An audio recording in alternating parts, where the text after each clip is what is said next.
बिस्मिल्लाहिर्रहमानिर्रहीम अस्सलाम वालेकुम स्टूडेंट्स। आज हम इस लेक्चर में एफएससी पार्ट 2 का चैप्टर नंबर 4 की एक्सरसाइज 4.4 स्टार्ट करेंगे।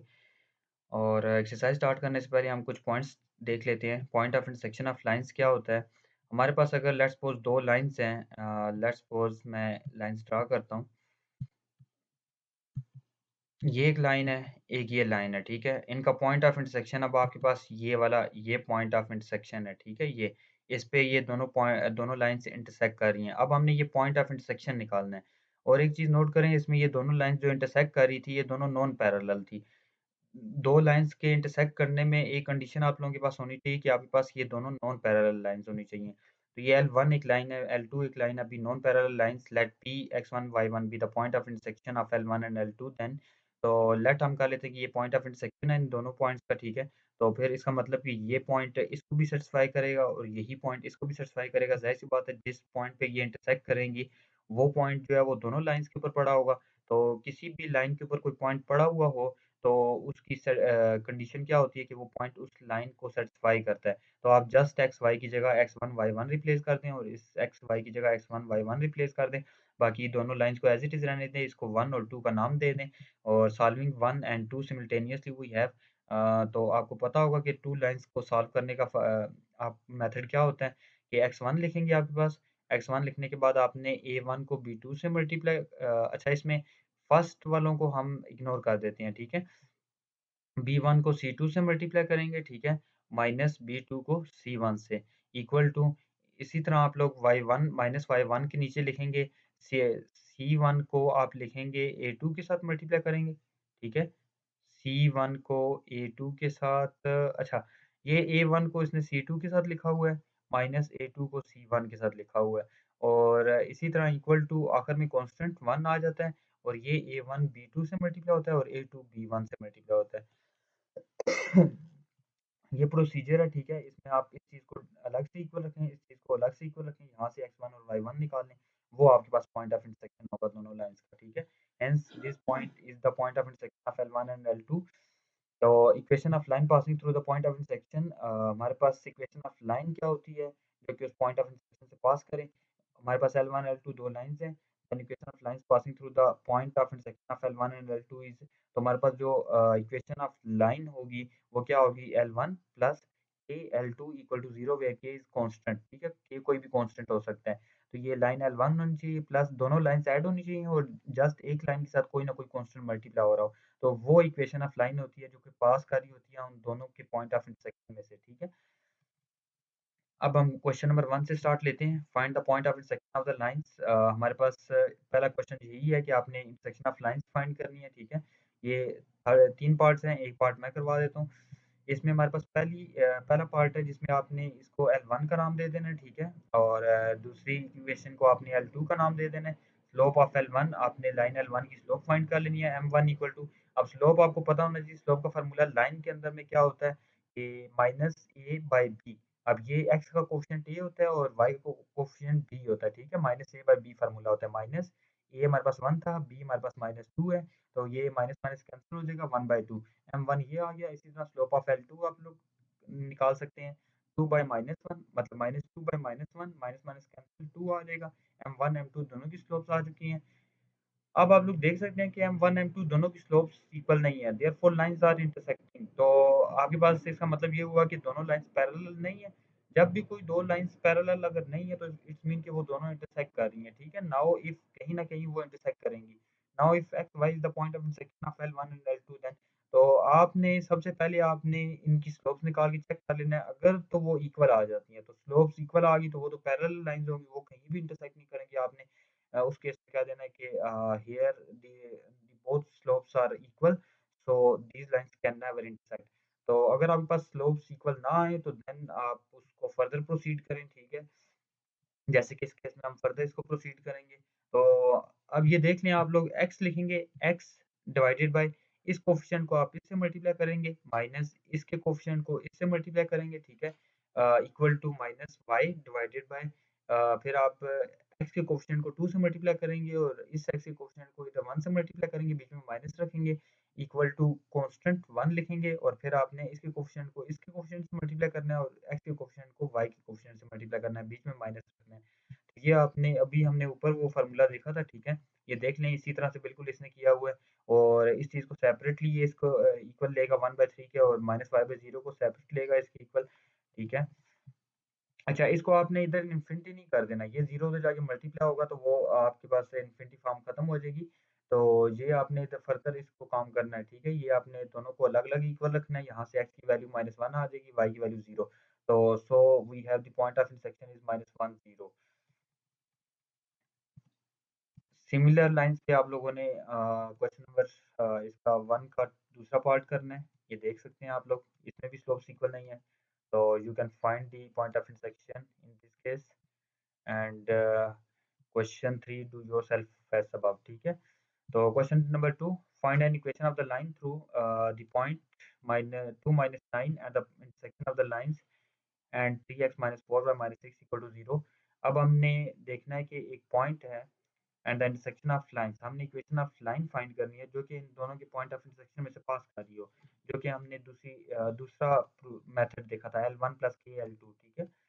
तो ये आपके पास L1 है, ये L2 है, तो हमने इसको लिख लिया equation of line passing through point of intersection of L1 and L2, इसको फार्मूला लगाया, L1 लिखी प्लस k L2 लिखा इक्वल टू 0, इसको इक्वेशन नंबर 1 का नाम दे दिया।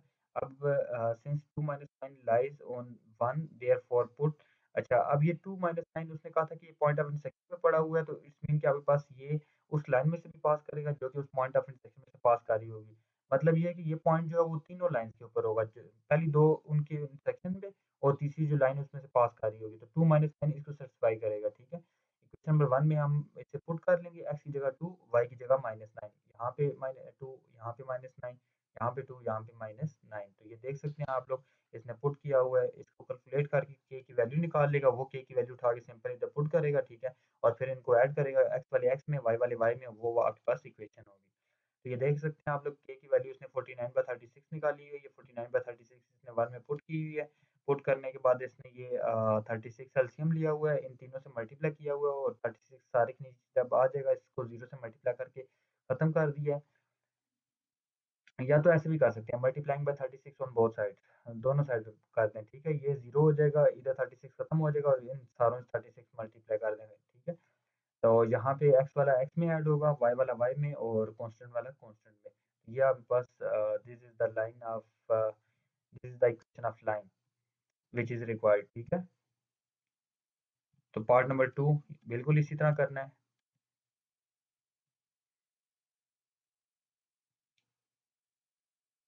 अच्छा, इसके अंदर देख लें कि आपके पास L1 दिया हुआ है, L2 दिया हुआ है, L3 दिया हुआ है, ठीक है? तीनों लाइन्स हैं। Let L4 be a line passing through a point of intersection of L1 and L2 then L4, अब हमारे पास L1 plus k L2 equal to 0 है, ठीक है? ये इक्वेशन नंबर 1 है। यहाँ पे आप लोगों ने अब देखिए हमारे पास कोई पॉइंट गिवन नहीं है कि हम इसमें पॉइंट पुट करके k की वैल्यू फाइंड कर सकें। तो इसलिए अभी हमें ऐसा करना पड़ेगा कि k को अंदर मल्टीप्लाई करना पड़ेगा और x वाले एक तरफ रख के x कॉमन लेना पड़ेगा, y वाली टर्म से एक तरफ रख के y कॉमन लेना पड़ेगा और कांस्टेंट टर्म्स को एक साथ लिखना होगा। तो ये हमने सबको एक साथ लिख लिया। अब हमारे पास ये लाइन वो वाली आ गई है जो कि उन दोनों के पॉइंट ऑफ इंटरसेक्शन में से पास कर रही है, L1 और L2 के पॉइंट ऑफ इंटरसेक्शन में से। तो इसकी स्लोप देख लेते हैं, स्लोप का फ़ॉर्मूला मैंने बताया था कि x का कोएफ़िशिएंट a होता है और y का कोएफ़िशिएंट b होता है, तो इसको हम इसका फ़ॉर्मूला होता है -a/b। तो ये -a लिखा हुआ है डिवाइडेड बाय b। तो ये आपके पास L4 की स्लोप है, ठीक है? Slope of L3 equal to M2, slope of L3 क्या होगा हमारे पास -6/, अच्छा अब देखिए 3 लाइन्स थी ना, हमारे पास ये जो 4th लाइन थी इसकी स्लोप ऑफ L4 M1 उसको कह दिया और स्लोप ऑफ L3 ये जो तीसरी लाइन थी जो कि उन दोनों की पॉइंट ऑफ इंटरसेक्शन में से पास कर रही थी उसकी भी स्लोप फाइंड कर लेंगे। तो इसकी -6/1 आ जाएगी, तो मतलब कि -6 आ जाएगी। If L3 and L4 are parallel then, अगर तो आपके पास L3 और L4 जो नई बनने वाली लाइन है वो पैरेलल है, तो देन उन दोनों की स्लोप्स इक्वल रखेंगे, उन दोनों की स्लोप्स को इक्वल रख के k की वैल्यू फाइंड कर लेंगे।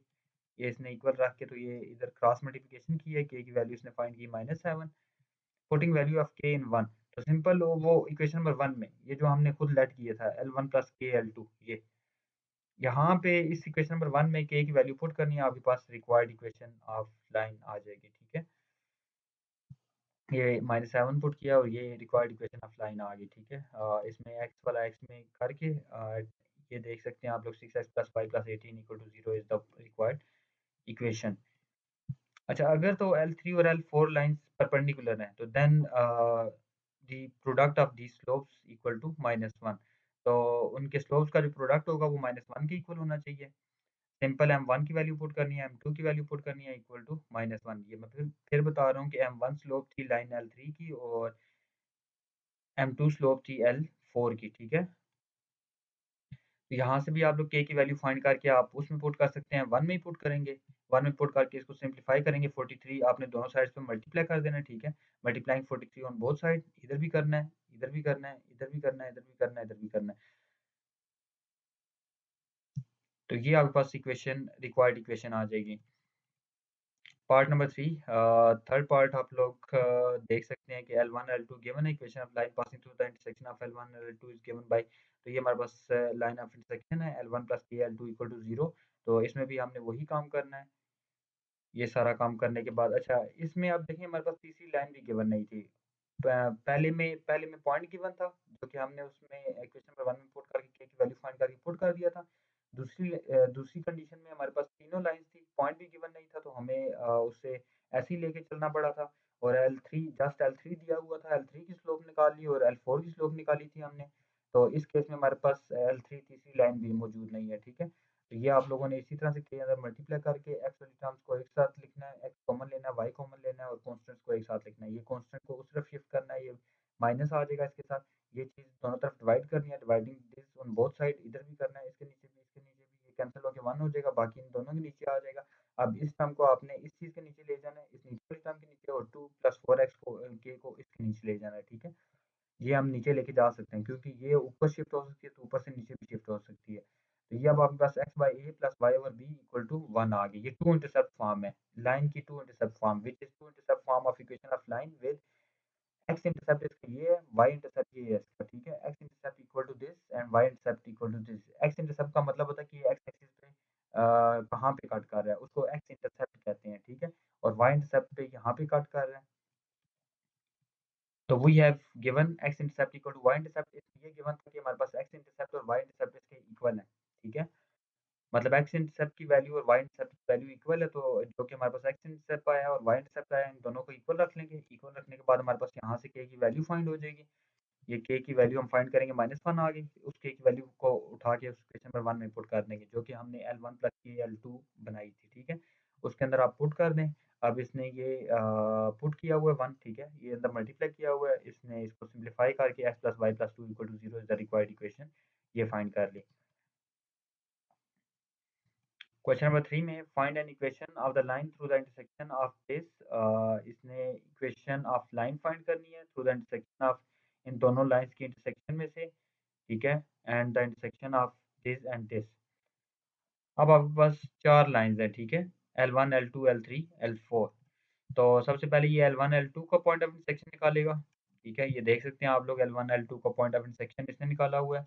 पॉइंट ऑफ इंटरसेक्शन इसका ये है।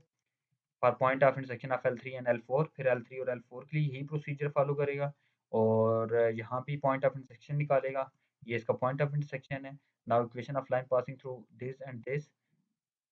तो अब जब भी आपके पास 2 पॉइंट्स आ जाएँ तो उसमें से इक्वेशन ऑफ लाइन कैसे पास करेगी? सबसे पहले तो ये 2 पॉइंट्स को यूज़ करके आप स्लोप निकाल सकते हैं, ठीक है? और इक्वेशन ऑफ लाइन क्या होती है? जब भी 2 पॉइंट्स गिवन हो, y minus y1 equal to m into x minus x1। अब y माइनस y1, अब इसमें देखें ये अच्छा, ये पहला पॉइंट आपने यूज़ करना है जो कि x1 y1 होगा। ये x1 होता है, ये y1 होता है, ठीक है? तो ये y माइनस y1 माइनस और ये माइनस प्लस हो जाएगा, 5/2 आ जाएगा इक्वल टू m। m आपको पता है स्लोप कैसे निकालते हैं, y2 माइनस y1, ठीक है। ये इसने y2 पहले लिखा हुआ है -1/3, फिर उसके बाद ये माइनस माइनस प्लस हो जाएगा, plus 5/2 divided by x x2 minus x1, तो -13/3 -1/2। ये इसने नीचे लिखा हुआ है। ये स्लोप बेशक आप अलग से भी निकाल सकते हैं, इसी इक्वेशन ऑफ लाइन के अंदर भी निकाल सकते हैं, ठीक है। और फिर x माइनस x1 हमारे पास 1/2 था, इसलिए x माइनस 1/2 आ गया। तो ये इक्वेशन ऑफ लाइन है। मैं फिर बता रहा हूँ, 2 पॉइंट में से इक्वेशन ऑफ लाइन का फ़ॉर्मूला होता है y minus y1 equal to m into x minus x1। ये आप लोग साइड पे लिख के और फिर आप ये पुटिंग करें, आप लोगों को ये ईज़िली समझ आ जाएगा। तो यहाँ पे आप इसका एलसीएम लें, इसका एलसीएम लें, कैलकुलेट करें, 6 और 6 कैंसिल करें और कैंसिल करने के बाद आपके पास -13/29 आ गया और फिर ये एक्स ये इस ब्रैकेट के अंदर मल्टीप्लाई कर दें। बस इसको आप अपने वे में सिंप्लीफाई करके इसकी इक्वेशन ऑफ लाइन ये आप फाइंड कर सकते हैं, ठीक है?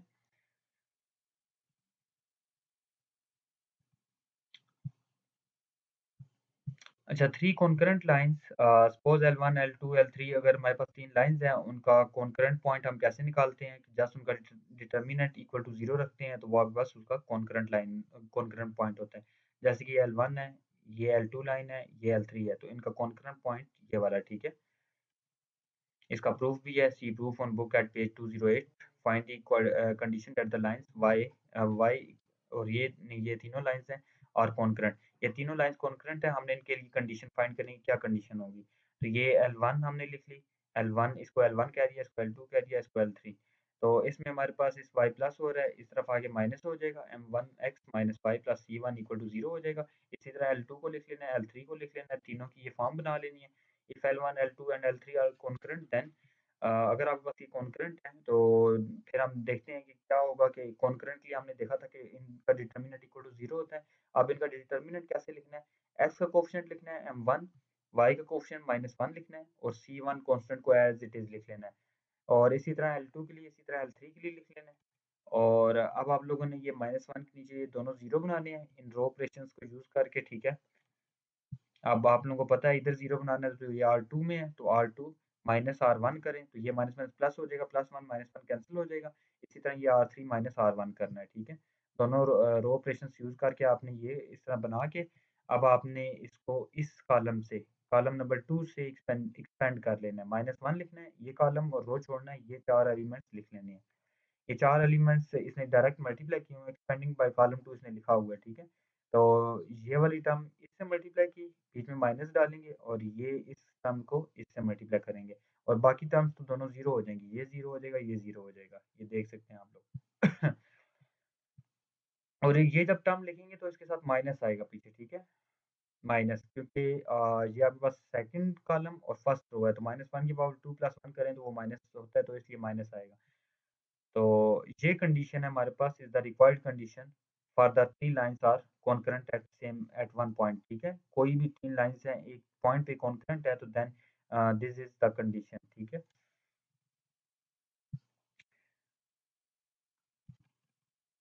अब ये हमारे पास इसके ऊपर एक स्पेसिफिक या स्पेसिफाइड वैल्यूज़ हैं जो लाइन्स गिवन है, तो इसमें हम ये पॉइंट ऑफ कॉन्करेंट निकालेंगे।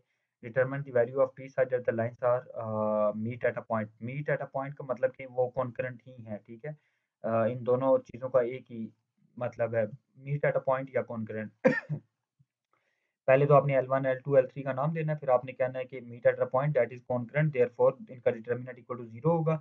उसने खुद कहा हुआ है, ठीक है? उसने खुद गिवन दिया हुआ है कि ये तीनों लाइन्स मीट कर रही हैं एट अ पॉइंट पे। तो आपने इनका डिटरमिनेंट 0 की इक्वल रख के आपने एक्सपेंशन करके अब आप लोगों की मर्ज़ी है जिस मर्ज़ी रो या कॉलम से एक्सपेंड करें। तो इसने ये रो 1 से एक्सपेंशन की हुई है, 2 लिखा हुआ है और ये 4 एलिमेंट्स का डिटरमिनेंट फाइंड किया हुआ है। फिर उसके बाद -3 वो प्लस हो जाएगा और ये और ये 4 एलिमेंट्स इनके एक्सपेंशन की हुई एक्सपेंशन करके आप लोग p की वैल्यू फाइंड कर सकते हैं -14। तो यहाँ से p की वैल्यू -14 जस्ट आपने इनका डिटरमिनेंट इक्वल टू 0 रख के डिटरमिनेंट मैंने आप लोगों को बता दिया था कैसे लिखना है x का कोएफिशिएंट y का कोएफिशिएंट और लास्ट वाली टर्म, ठीक है?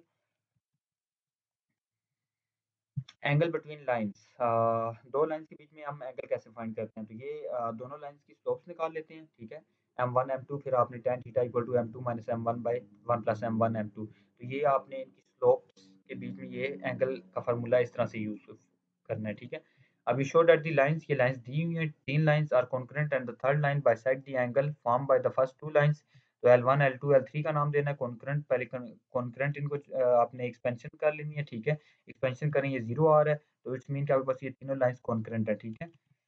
कॉन्करेंट चेक कर लिया hence L1 L2 L3 are concurrent फिर आपने स्लोप ऑफ L1 फाइंड करनी है m1 आपको पता है -a/b होता है मैंने फार्मूला बताया हुआ था x का कोएफिशिएंट a होता है और y का कोएफिशिएंट b होता है तो यहाँ से आप स्लोप ऑफ L1 फाइंड कर सकते हैं and you can find the slope of L2 and the m3 from the line L3 तो m1 m2 m3 फाइंड करके आप लोगों ने now theta 1 be the angle from L1 to L3 and theta 2 be the angle from L3 to L2 then तो हमारे पास ये इसने इस तरह से ये मीट करवाई हुई है ठीक है लाइंस इस पॉइंट पे तो ये आप लोगों ने साथ ये इस तरह से डायग्राम भी बना लेनी है कि आप लोगों को याद रहे कि आपने कौन सा एंगल किन लाइंस के बीच में फाइंड करना है तो ये देख लें कि ये इसने नीचे से एंगल शुरू किया तो ये L1 से L3 तक थीटा 1 एंगल है और L2 L3 से लेकर L2 तक थीटा 2 एंगल है तो ये tan थीटा 1 जब फाइंड करेगा तो आपके पास ये M3 माइनस M1 अब ये देखें आपके पास L1 और L3 के बीच में एंगल था तो इसलिए आपने बाद वाली लाइन का स्लोप पहले लिखना है मतलब कि M3 पहले लिखना है M3 minus M1 divided by 1 plus M3 M1 तो इनकी स्लोप्स आपने पुट करके आपने इसका यहाँ से एंगल फाइंड कर लेना है ये इक्वेशन नंबर 1 हो जाएगी and similarly you can find the theta 2 between lines L3 and L2 तो इसमें L2 बाद में है तो इसलिए M2 माइनस M3 लिखना है 1 प्लस M2 M3 इसमें स्लोप्स पुट करके आप इक्वेशन नंबर 2 फाइंड कर लें और फिर इन दोनों के एंगल्स को इक्वल रख लें from 1 and 2 tan theta 1 equal to tan theta 2 तो यहाँ से tan और tan कैंसिल हो जाएगा थीटा 1 इक्वल टू थीटा 2 आ जाएगा थीटा 1 इक्वल टू थीटा 2 आ गया तो L3 bisect the angle formed by the first two lines और L3 हमारे पास थीटा 1 और थीटा 2 दोनों लाइंस के बीच में जो एंगल बन रहा था उनको बाइसेक्ट कर रहा था ठीक है L3 bisect the angle form by the first two lines तो ये देख सकते हैं आप लोग tan थीटा 1 और tan थीटा 2 दोनों का एंगल इक्वल आ चुका है इट्स मीन कि आपके पास ये जो बीच में से लाइन क्रॉस कर रही थी L3 इस पूरे एंगल को हाफ ऑफ इसने किया है ठीक है डिवाइड किया क्योंकि ये दोनों एंगल्स इक्वल है ये देख सकते हैं आप लोग तो पहला इस क्वेश्चन में हमने इनको कॉन्करेंट चेक किया एक तो ये कॉन्करेंट था तीनों एक ही पॉइंट पे मीट कर रही थी फिर हमने ये चेक किया कि ये बीच वाली लाइन जो है L3 जो है ये दोनों लाइंस को बाइसेक्ट कर रही है दोनों लाइंस के एंगल को बाइसेक्ट कर रही है अगर दोनों tan थीटा 1 और tan थीटा 2 अगर एंगल सेम आ जाता है इसमें कि ये L3 बाइसेक्ट करेगी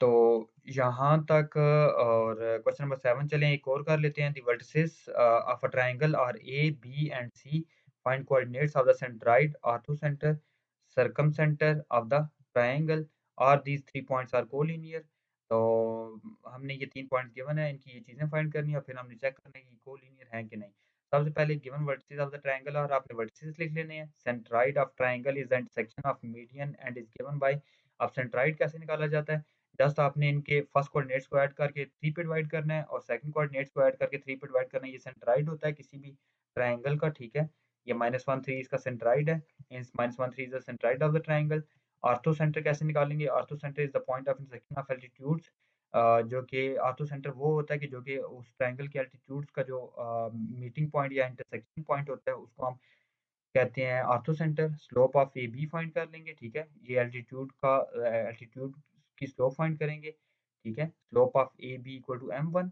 एक तो ए बी की स्लोप फाइंड करेंगे और फिर बी सी की स्लोप फाइंड करेंगे अच्छा ये देख लें कि अभी इसने ये एल्टीट्यूड्स इन्हीं के ऊपर ड्रा किए हुए हैं तो फिर स्लोप्स इन्हीं की फाइंड करेगा ए बी की और बी सी की इसको M1 कह देगा इसको M2 कह देगा since altitudes are perpendicular to sides therefore तो ये एल्टीट्यूड इनके ऊपर परपेंडिकुलर होते हैं तो slope of altitude on A B के ऊपर जो एल्टीट्यूड का स्लोप होगा वो आपको आपको पता है कि -1/m1 रखते हैं और इसका -1/m2 रखेंगे ठीक है तो ये slope of altitude on A B के ऊपर -1 आ जाएगा और slope of altitude on B C के ऊपर आपने -1/m2 रखना है तो ये -7/4 आ जाएगा equation of altitude on A B with slope -1 from C 3 4 अब आपने equation of altitude on A B find कर लेना है ठीक है विद स्लोप -1 फ्रॉम सी 3 5 तो ये आपके पास इसकी स्लोप है -1 और पॉइंट ये है 3 5 तो ये आपने इक्वेशन ऑफ लाइन के अंदर पुट करना है ये इक्वेशन ऑफ लाइन आ जाएगी now equation of altitude on B C